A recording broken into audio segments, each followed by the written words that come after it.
Para falar sobre esse tema, a doutora Cilândia Amaral com a gente pessoalmente. Tudo bem, doutora Cilândia? Quando falo assim pessoalmente, já é uma Gente, cobrança, que de vez em adoro. quando eu não estou aqui pessoalmente, né? Eu também gosto de estar aqui, eu acho que é sempre muito, muito enriquecedor para mim também. Tá? Então vamos lá, vamos falar sobre endometriose. Que é uma doença que antigamente, é uma situação assim, que antigamente não falavam tanto e achavam normal, se você sentir dor é normal. Como não é estudado, as coisas não são estudadas. E de um tempo para cá, graças ao bom Deus, as pessoas estão tomando mais consciência desse fato, estão estudando, estão investigando mais e, consequentemente, melhorando a vida de mais brasileiras. Isso mesmo. Ainda hoje, a gente escuta muito essa coisa de ter cólica menstrual é normal, sentir dor pélvica, né, normal, dor na relação sexual, mas pode ser normal. Só que entre o poder ser normal e o ser normal tem uma janela muito ampla. Então vamos considerar que essas são queixas comuns, porém não normais, né? E foi aí que, como diz você, né, graças a Deus e à evolução da ciência, começou-se a entender que associados a esses sintomas existe uma doença. Não é só uma condição, é uma doença que se chama endometriose. E a endometriose, ela tem sido cada vez mais diagnosticada, tem sido mais estudada, tem sido mais valorizada e, consequentemente, mais tratada. Então, hoje, o que a gente tem? Que, em média, 10% das mulheres têm endometriose. Imagine, né? Então, como é que a gente ficou tanto tempo sem compreender uma doença que acomete 10% das mulheres, né? Mas a gente hoje tem mais clareza diagnóstica, Bárbara, sobretudo porque nós melhoramos muito a questão de imagem, né? Os exames estão mais precisos e tudo mais. Apesar dessa minha colocação, eu quero dizer aqui muito claramente que o diagnóstico de endometriose, ele é sobretudo clínico. Lindo, bom, tá? Uhum. Os exames de imagem, eles confirmam a clínica, mas eles não excluem a doença. Então, vamos lá, vamos traduzir melhor.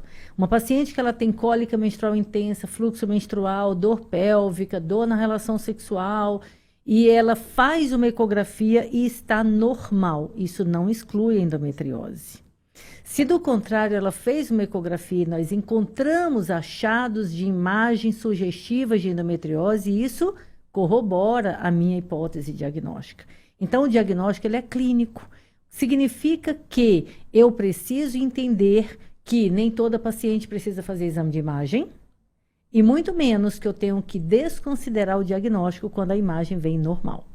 Esse ainda é um grande erro e isso significa que muitas mulheres, inclusive, passam anos e anos até elas terem, de fato, um diagnóstico de endometriose, porque ficam esperando um exame de imagem alterado. E esses anos de endometriose significam que eu estou permitindo uma progressão de doença. Então, a endometriose é uma doença progressiva. Por isso que nem sempre na fase mais inicial a gente vai ter exames de imagem alterados. O que é endometriose? Vamos começar assim. Então, gente, vocês não têm noção. Se eu fosse viver de desenho, eu ia morrer de fome. Mas graças a Deus, Deus me dotou de outras coisas. Mas eu estou aqui no estúdio com a Bárbara e eu me dei assim o direito de fazer um rabisco para mostrar melhor. Então, e veja quem só. acompanha a gente pelo YouTube, que vai estar disponível por lá. Olha, então, Davi, vamos até lá. deu zoom. Valeu, olha Davi. aí, gente. Olha meu desenho aqui. Diga que ficou lindo, pelo menos você que está vendo, didático. me diga que tá lindo. Vamos entender o útero aqui como uma pera. E eu cortei a pera ao meio. Lá no centro da pera, a gente vai ter esse miolo, ok? Que nós chamamos de endométrio. O endométrio é um tecido de glândulas, enquanto o útero ele tem parede muscular. Tudo bem? Essas glândulas, sob estímulo adequado de hormônios, elas vão encher de sangue e elas vão descamar mensalmente em forma de menstruação. Gente, que didático. Não sempre ouvi falar de endometriose, sabe que eu vou comentar depois que minha irmã passou por maus bocados. E eu nunca sabia disso. Olha aí que maravilhoso desenho. Então, esse miolinho do útero, a gente chama de endométrio. Tá bom? Por isso que a endometriose é a presença dessas glândulas que deveriam estar apenas no centro do útero, fora desse centro do útero. Então, essas glândulas podem estar na parede do útero, podem estar nas trompas, podem estar nos ovários, podem estar em órgãos abdominais, podem estar em parede abdominal. Tudo isso é chamado de endometriose. Consequentemente, endometriose é a presença de glândulas endometriais fora do seu sítio natural, que é a cavidade do útero. Uau!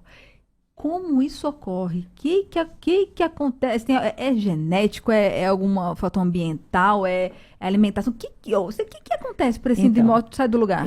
A Bárbara nunca me faz perguntas fáceis, quero dizer isso aqui para vocês, tá?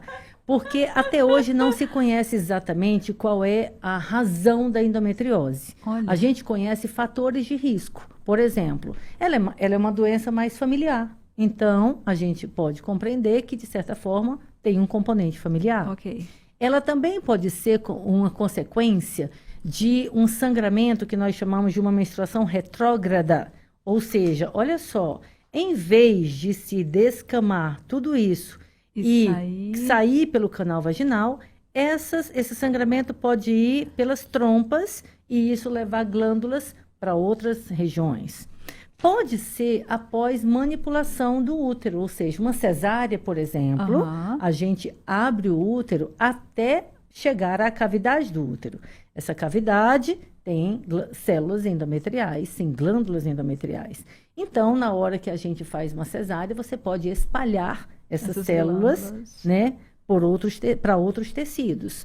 Pode ser depois, por exemplo, de algum outro procedimento cirúrgico de manipulação do útero, mas a realidade é que não se sabe exatamente qual é a origem da endometriose. Tudo bem? Então, a gente tem várias teorias, mas ainda nada tão comprovado. E assim, de certa forma, a gente diz, ok, isso não importa, importa a sintomatologia, é a qualidade de vida. Então, assim, a pessoa que tem endometriose, ela tem uma perda de qualidade de vida.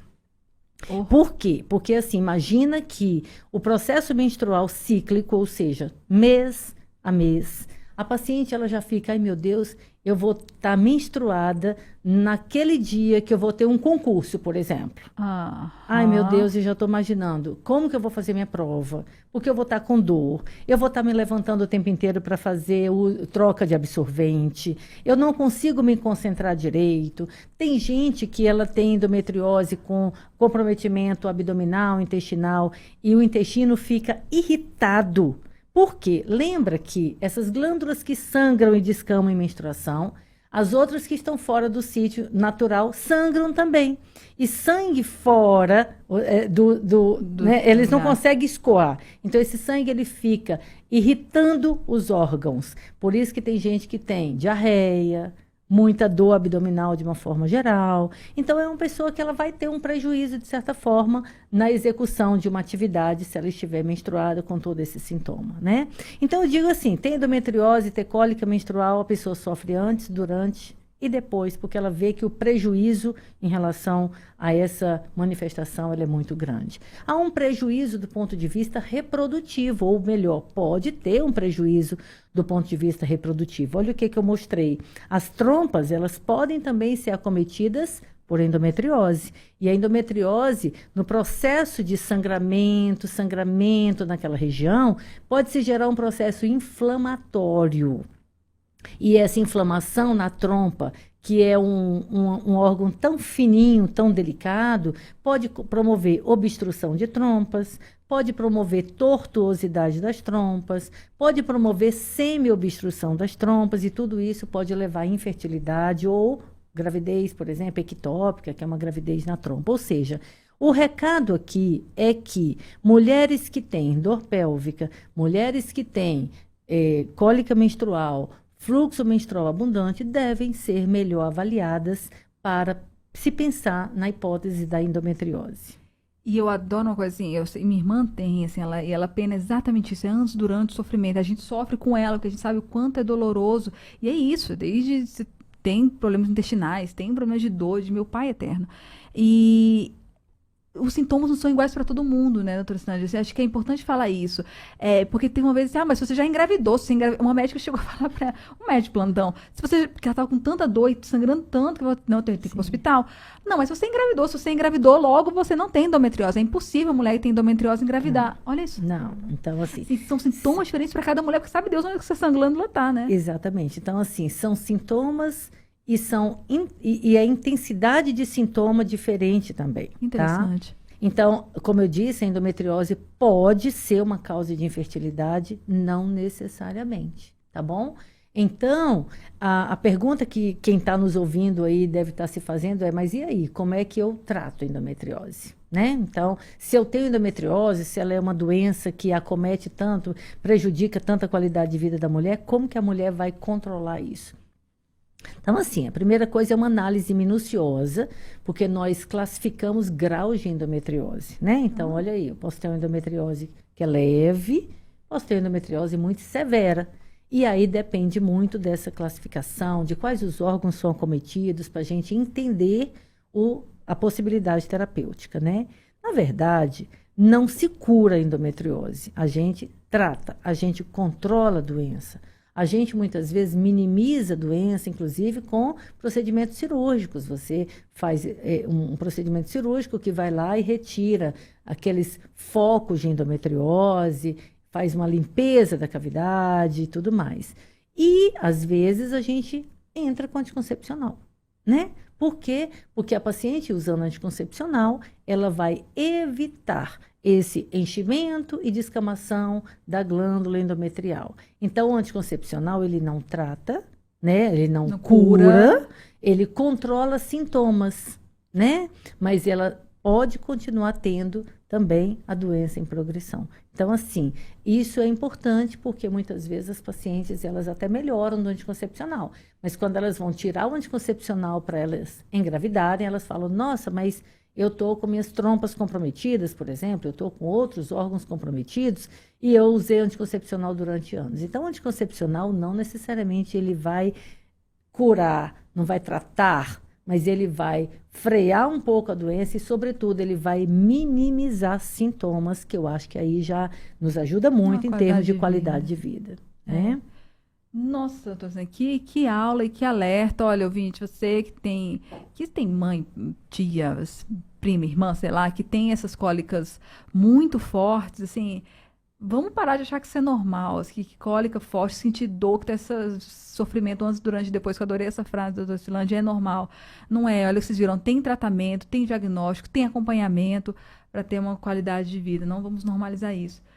Doutora Silândia, muito obrigada pela explicação, muito obrigada pelo desenho maravilhoso que você fez. Desculpem, uma aula. Desculpem pelo meu rabisco, né? Não, sensacional. Finalmente eu entendi o que é isso. Ficava abstrato. Falei, o que é? Uma inflamação ali no meio? Agora pronto, agora eu sei visualizar e sei perfeitamente o que é. Muito obrigada mesmo, doutora. Um abraço.